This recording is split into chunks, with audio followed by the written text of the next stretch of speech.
Feeling good today, my people.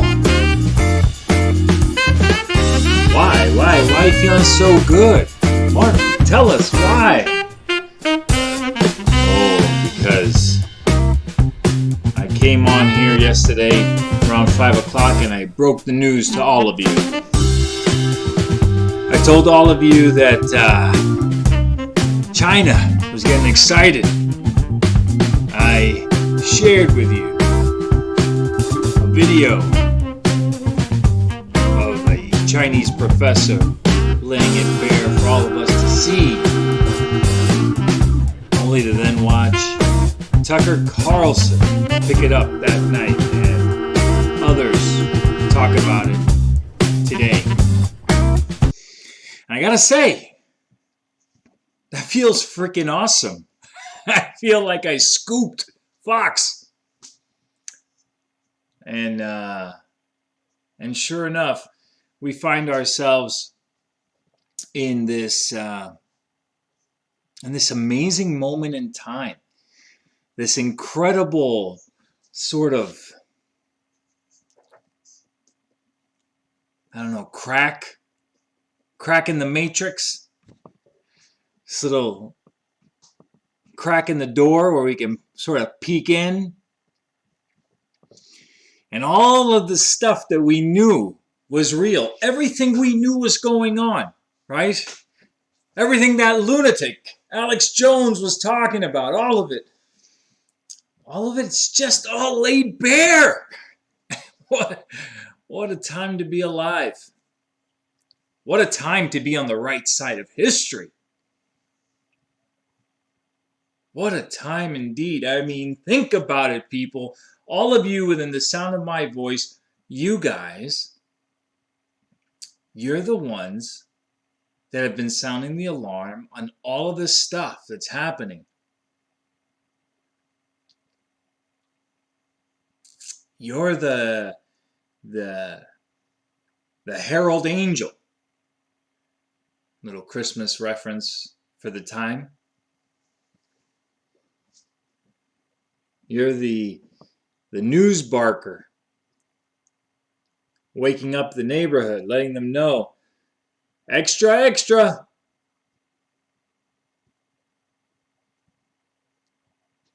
Those people around you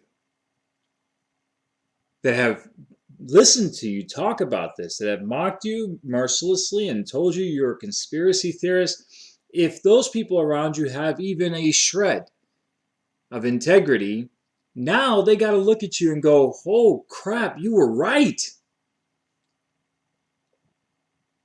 You were right. And this is why, something like this feels so good to see a story and bring it out and lay out sort of a quickie breakdown of why it's all screwed up, why it's so damaging, and then watching other people get it and the news spreading makes me feel, I don't know, credible? Maybe I shouldn't. Maybe it's no big deal, but I don't know. I feel like I'm looking at the right places. I feel like I understand, like I get it. And it's sad that we have to have other people, or at least that I do, have to have other people sort of lend credibility to me in that way, I guess. Or maybe not. Maybe it's not sad, because the other thing I want to talk to you guys about today, and we'll do that after we tie up some loose ends on the on that Chinese story from yesterday, The other thing I wanted to talk to you guys about today was purists. Damn purists. Now I'll get into details here, but it's those holier than thou, those holy rollers. As a Christian, there is nothing I dislike more than a Bible thumping Christian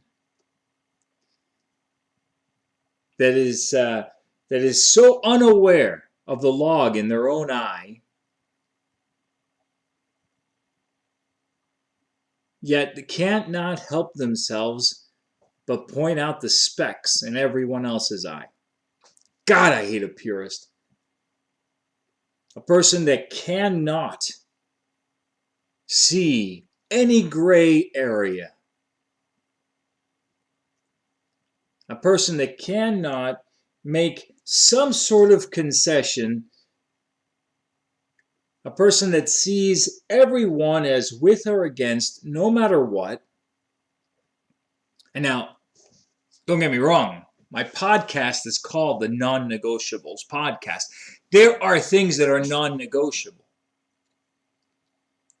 Values, certain elements, certain beliefs or systems, certain rights, and these things there are some things that are non-negotiable. And again, the purpose of this podcast is to find those things, because without those things, we cannot have a society. But that's not what I'm talking about with these purists. And so my point, maybe it's not bad that I rely on and get excited about being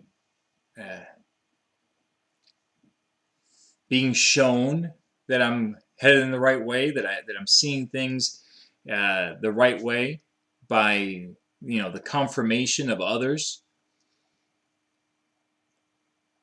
Maybe it's not so bad. Maybe that means I'm not a purist. That means that I haven't decided in my own piety that I have it all figured out.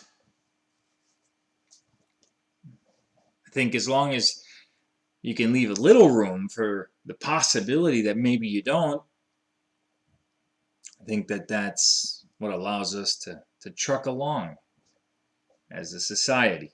I don't know. I'm getting way off the rails here. Let's talk about this Chinese thing right quick, because I had to take off yesterday, and I did not get to lay out for you the most important part. Now, I don't know if you guys followed the link in the video yesterday, but if you didn't, I've gone ahead and included the link in today's video as well. Follow that link, because as it turns out, social media has been deleting this video everywhere that it pops up. Time and time again, they delete it.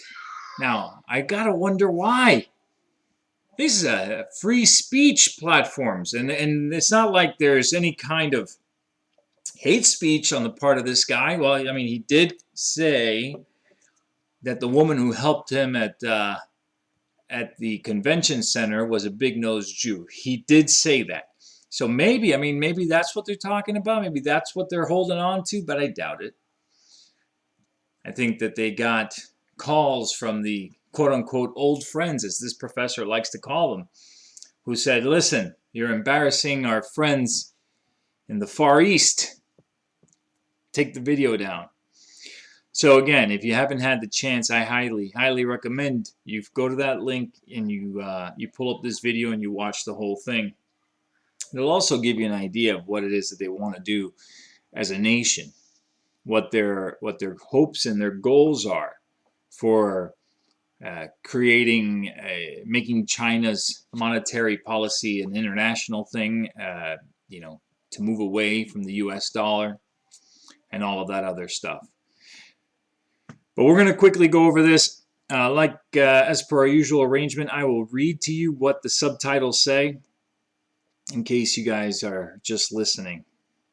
So, like yesterday, we spoke about this CCP expert, this professor was talking, and up until the point yesterday where I showed you the video, he was saying how he was bringing up how China and the US can no longer resolve issues. He was talking about how Trump has created this trade war. And, before China could iron things out, no more than 2 months. He talked about his old friends, and he talked about how China has friends in the core of power. And right up until the point where we left it off yesterday, he was talking about how Wall Street, since the 1970s, how Wall Street has been the primary way in which China has been able to influence politicians, because Wall Street has great influence with American politicians and the core of power. And so he continues at that point, and he says, let me see if I can lower this just a tad. Wall Street had a very strong influence, damn, he talks fast, on the domestic and foreign affairs of the United States. So he had a channel to rely on. And more importantly, after 2016, Wall Street can't fix Trump. Something's lost in translation there, but I'm guessing that they can't rely on Wall Street anymore because Wall Street cannot fix Trump. So there was a conflict between them, he says. But I won't go into details. I don't have enough time. So during the U.S.-China trade war, they, meaning Wall Street, tried to help. And I know that my friends on the U.S. side told me that they tried to help, but they couldn't do much. But now we're seeing Biden was elected. Now I want you to hear the response from the audience when he says this. You heard that? Biden 上台了. Listen again. 现在我们看到拜登上台了。传统的精英 An entire auditorium filled with Chinese nationals at the mention of Joe Biden's name. At the mention that, well, now we've got Joe Biden, breaks into laughter. Laughter.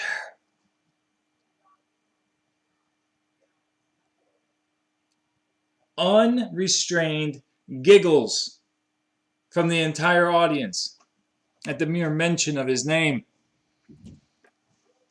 He goes on to say the traditional elite, the political elite, the establishment.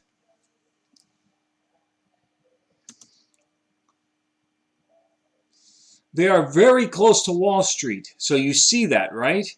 Trump has been saying that Biden's son has some sort of global foundation. Have you noticed that? Who helped him, meaning Biden's son, build those foundations? Got it? There are a lot of deals in all of this. 之后这个时候我们以恰当的方式进行一定的这样一个表达一个善意。 I'm missing all this. Got it, he says? There are a lot of deals in all of this. Then so, at such a time, 这个时候我们以恰当的方式进行一定的这样一个表达一个善意。 we use the appropriate way to express some goodwill. This is my personal understanding based on my limited professional background.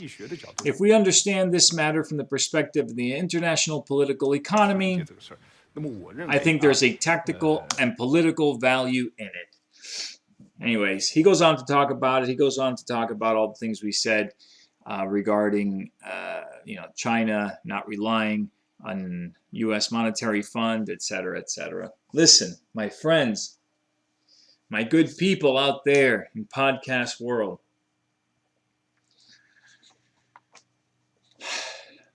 I don't know how this whole election ultimately shakes out. I feel stronger and stronger each and every day that Trump is actually going to pull this thing off. It's incredible. Texas is out there and they've decided that they're going to sue 4 swing states,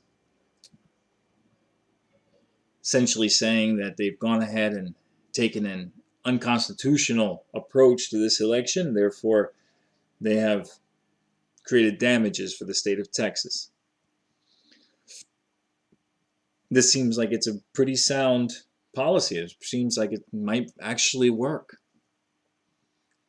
When it all shakes out, if enough of these states get tossed, nobody hits 270 electoral votes, Trump gets voted in a contested election, and we get 4 more years. And man, will the world blow up.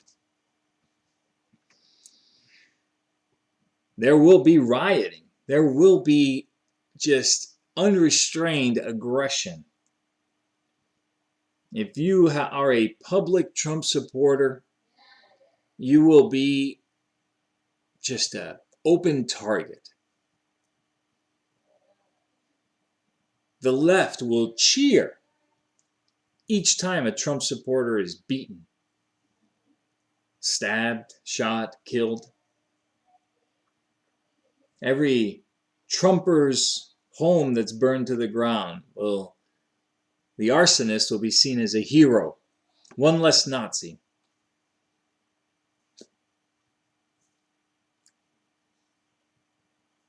And you think, well, what the hell? I don't want that. I mean, geez. But actually, the other side of this, the other possibility in all this, is America actually does get handed over to the Chi-Coms. America actually is lost for good.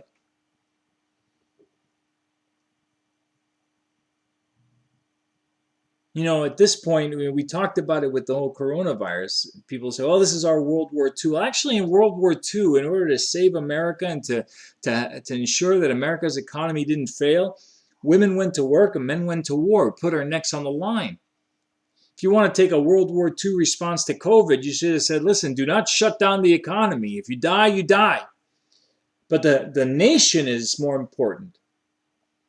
Ensuring the safety of our people and the economy is more important. So do your best, be as careful as you can, but we're not shutting down. That would have been a World War II response. Our response was freaking Switzerland in World War II. It's just, you know, safety first. Our response to COVID was nothing like it. But my point is not that. My point is, yeah, it's going to be mayhem when Trump keeps office for another 4 years. But it's worth it. The nation first. What's right for the country comes first. Now, I get it, God and family and all that, but I'm talking about just politically.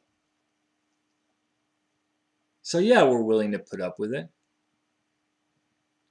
Look, otherwise, this guy will be in charge. The fact of the matter is, we can do all we need to do without punishing anybody. Anybody. The reason I'm optimistic here is, look at who we are. I've met virtually every major world leader in my role as vice president and as foreign relations chairman over the last 30 years. And that's not hyperbole. Virtually every one. I don't know a single solitary one who would not change places with the problems the President of the United States has versus the problems they have. China is going to eat our lunch? Come on, man. They can't even figure out how to deal with the fact that they have this great division between the China Sea and the mountains in the west.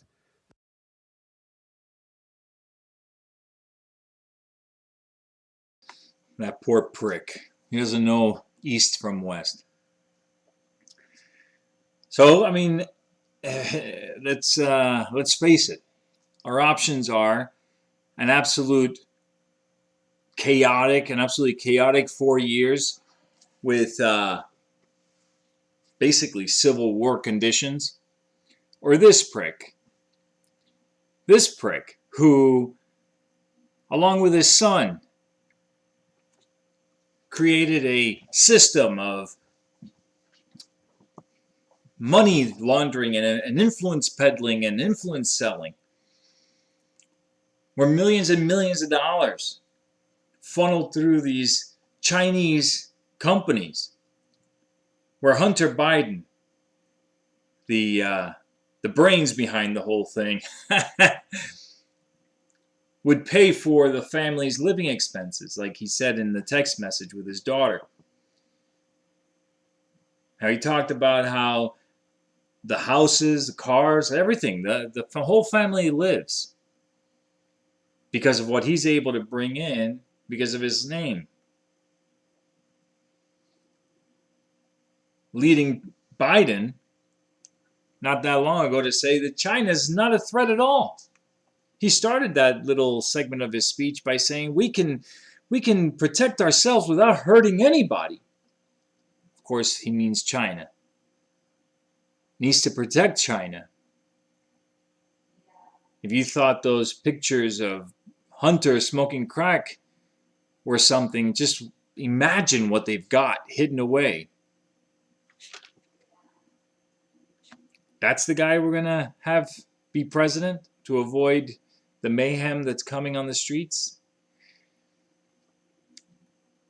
Should we give up our freedom for safety and security? What is this life anyway if you're not really free? What's the point? And so is that what we want? Or maybe it's this. Will we try to avoid the Civil War conditions and get more of this? This is a story from Axios where this lady right here, what's her name? Fang Fang? Fang Fang, sitting there with Swallowswell. This guy ran for president. Apparently he was told that he's being monitored by this woman who's a spy, and according to the news report, he stopped all communications. I somehow doubt it, though. Here she is with a mayor of California. Here she is with another two jerk-offs. I forget their names, city council guys. The situation isn't whether they cut off communications. The situation isn't that maybe they didn't do anything intentionally wrong. My question is, why do they only attack Democrats?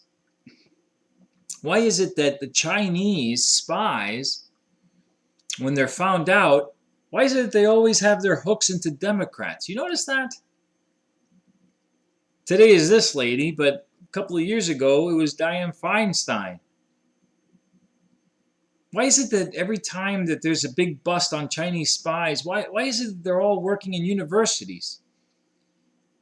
Uber far left universities. How does that work? Are Republicans just so smart? Are they so brilliant just because they have the R next to their name?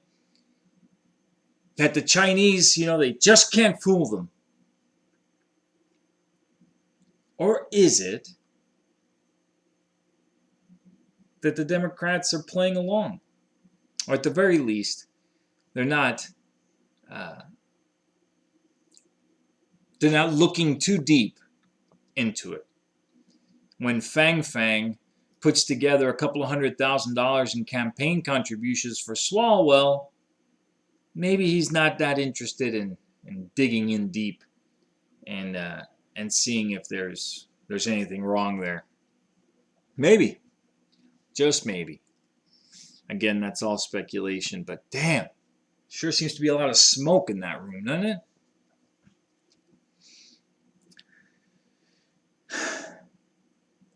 There's a lot of turmoil, and there's a lot of stuff happening, and there's a lot of threats of serious violence.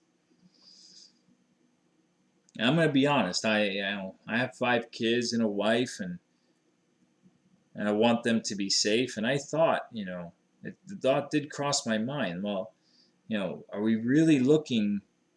Are we really willing to plunge the nation into all-out war?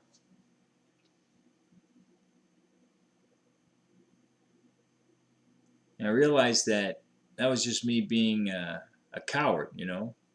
I was just worried about what that looks like for my family. And then I realized, yeah, if doing the right thing, if seeking justice with this election, if laying bare all of the Democrat and Republican sins leads to war, then so be it. So be it.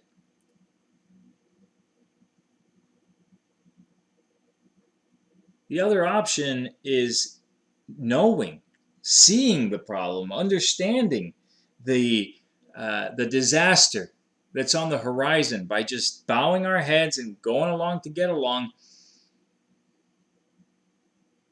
and then having to answer, if not to our families, answer to God. At some point, having to give account for why the hell didn't you do something? Why don't you say something? It's like that quote, you know, if you would give up your freedom for security, you deserve neither freedom nor security. Well, now we've got everything laid bare.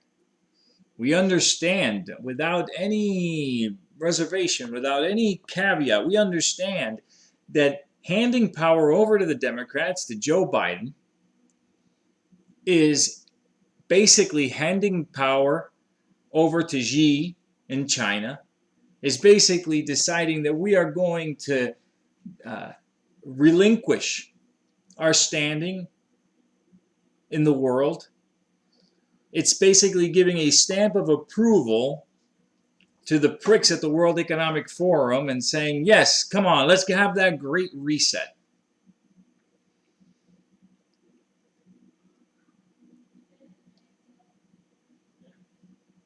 I can't do it. Not only can I not do it, I don't think you guys can either. That's why I love being part of this community. All right. That was a long segment, but I wanted to get in that last piece of the China story and remind you guys, go to the link in the description and get yourselves on that website. Watch the full 18-minute video. Some of it's boring, but most of it is very revealing. All right, last thing I wanted to talk to you guys about, and that's these purists. Now, the thing that brought it to my mind was actually Owen Benjamin. Owen Benjamin, you know, always liked the guy, but damn it, has he become one of these freaking purists?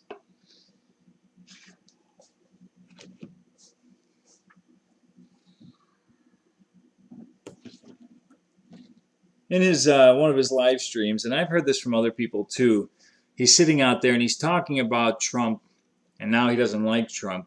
One of the reasons he doesn't like Trump is because Trump went ahead and pushed for this vaccine. He pushed our medical industry and our vaccine makers to, you know, to create vaccines at warp speed.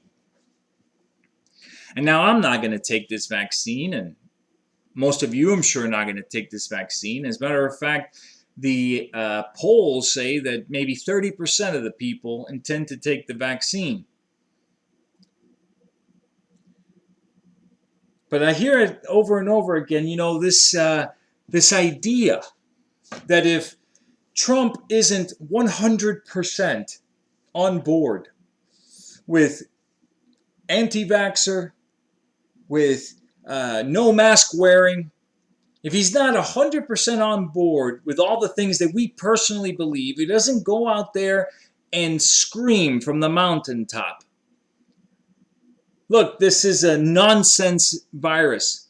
We don't need to get vaccinated. Don't do it. And if he's not willing to just throw in 100%, even if he might believe it, if he's not willing to throw in 100%,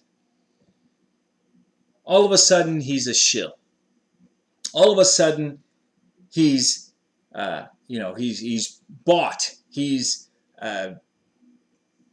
He's no longer the guy that we all know he is.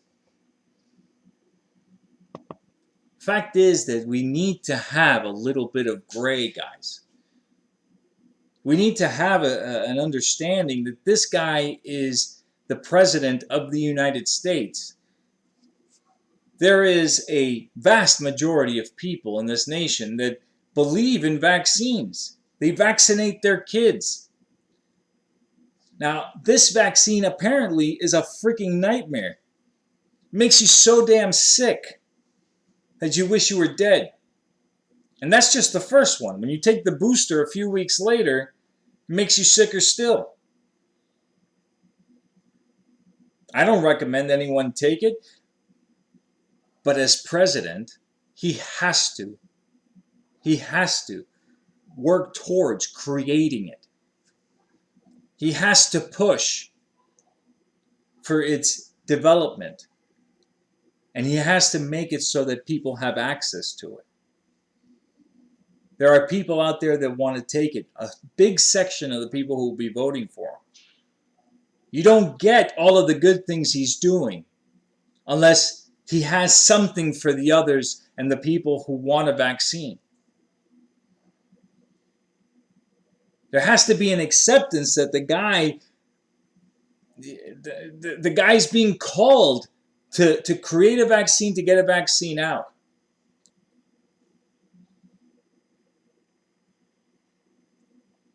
But I keep hearing this whole thing. Well, you know, he's pushing the vaccine.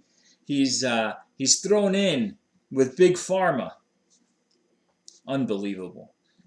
Doesn't it mean anything that he's going with the favored nation status that's going to crush big pharma's massive profits? Doesn't that count for anything?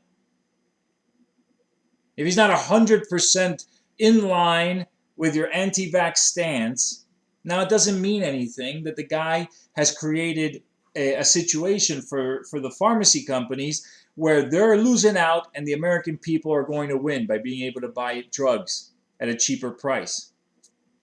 But that doesn't count, right? It's all or nothing. It's that ignorance of the purist. Make one little misstep, or at least something I perceive as a misstep. Do one little thing that doesn't make me happy, and you're X'd out.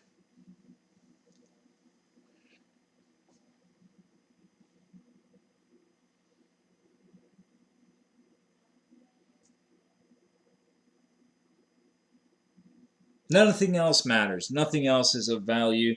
There is nothing that you can give Trump a pass on when it comes to that. How about the whole thing with Trump and the masks? The guy spent the better part of a year saying, wear a mask if you want, don't wear one if you don't want. He wouldn't wear a mask in public, or at least he wouldn't be photographed with it, and everybody was really happy about it. I was really happy about it. It showed a president that wasn't going to buckle. But things started to turn. As soon as he got the virus, there was a change. There was a different feeling about it. The guy was tainted by it. So then he starts wearing a mask when he's around people. He starts allowing himself to be photographed. Oh, that's it! That's it, Trump! Trump's a shill! Trump's a shill. Trump, he's wearing a mask. Wearing a mask is blocking the Holy Spirit. At least Owen Benjamin said something along those lines. It's a way of taking away our humanity, etc., etc. And I, for the most part, agree with a lot of that. I don't wear it. I don't make my kids wear it. But again, you got the president of the entire nation. Once he gets the virus, then the whole show of not wearing the mask in public and all that stuff loses its edge. So now he has to wear it. Now he has to show a softer side. He can't just be a hard-headed, arrogant pig that doesn't wear it because he doesn't want to, even after he's been infected. There can't be any gray. There just can't be any gray. The same purists are all pissed off about Trump and the stimulus. So he signed on a $2 trillion. Don't you understand that the money's worthless already? What the hell difference does it make? Doesn't matter. 2 trillion, 3 trillion. At this point, it doesn't even matter. Does it mean nothing that he allowed himself, he positioned himself in a place to be hurt politically by not signing on to the freaking $4 trillion fat-soaked bill that Nancy Pelosi wanted, that bailed out California, New York, and all these places? Does it mean nothing that he stood his ground on that one at least?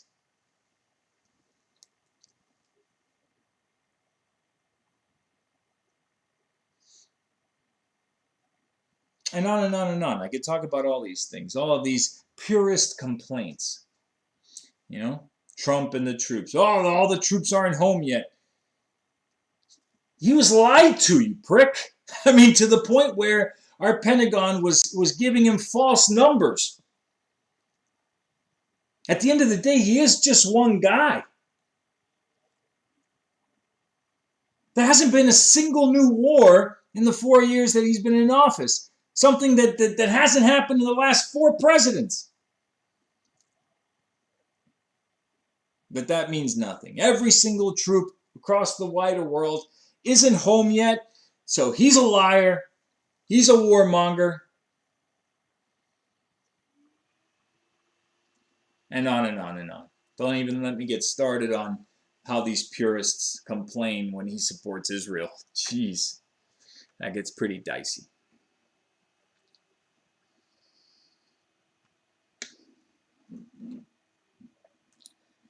I understand being in a position of, let me put it this way. For the first time, I'd say in most of our lifetimes, I'm 42, I was just a little kid when Reagan was in office. But for most of us, for the vast majority of our lives, we have a look, a window into what America can be. We went from, if you were on the right, true and honest desperation under Obama, watching race relations, watching our culture, watching everything take 1 and then 2 and then 10 giant steps backwards. We watched our economy tank and just one debacle after another overseas. Drone strikes and dead U.S. citizens. And then we got Trump. And then all of a sudden, we had a guy that said, wait. I know that we've accepted that, we're not going to mine and produce steel anymore because we can get it so cheap elsewhere. But what if we tariff the hell out of that foreign steel? What if we made it so that it's worth it to mine and produce steel here? What if it's worth it to manufacture here? And we just tariff the hell out of China, who's trying to eat our lunch. We saw for the first time a guy that wasn't interested in protecting China because China was going to make him a millionaire. He was already a billionaire. We saw a president that wasn't a marionette for foreign interests and lobbyists. We saw a guy that was like, America first. And so I get it. We see that. We felt that. We watched a nation that was just, you could feel it. We were tumbling down the hill. All of a sudden, stop, stand tall, and we were watching it climb back up the hill. heading right for the summit, right for the tippy top. And so, you feel listened to, and you feel cared about, and you feel cared for. And I guess it's sort of like, when you're an only child and then mom and dad have a second one, and you're all of a sudden dad's not just playing with you, he's splitting his time with the baby. I think it's something like that as Trump neared the end of his first term and he started to say, well, I need to broaden my coalition. So I'm going to go ahead and reach out to the centrists. I'm going to give some sort of concession on this stimulus bill. I'm going to all the things that he did. I get that we're sore, right? It's a soft spot. It's a bit of a bruise. There's a feeling like, oh, he's spoiled. It's the same old, going back to the old politics. But I think that's our issue. I don't think that's Trump's. I don't think that having that, purist demand where if he doesn't follow lockstep, if he gives any sort of wiggle room, it's, he's a bastard. I don't think that's right. And I think that it's going to create divisions unless we can sort of knock that stuff out. We see what purists in the Democrat Party have done to that party. We see what it is when you have a hardcore communist socialist in that party. It's tearing the Democrats apart. If we're not careful, it'll tear us as a party apart also. It'll tear us as conservatives. Forget the Republicans. Who gives a damn? But as conservatives, it'll tear us apart. So anyways, I think that'll tie it up for today. Thank you guys for joining me on the podcast. And don't forget to share, like, subscribe, all that stuff. We're trekking to try to get 1,000 subscribers on the channel. I'll see you guys tomorrow.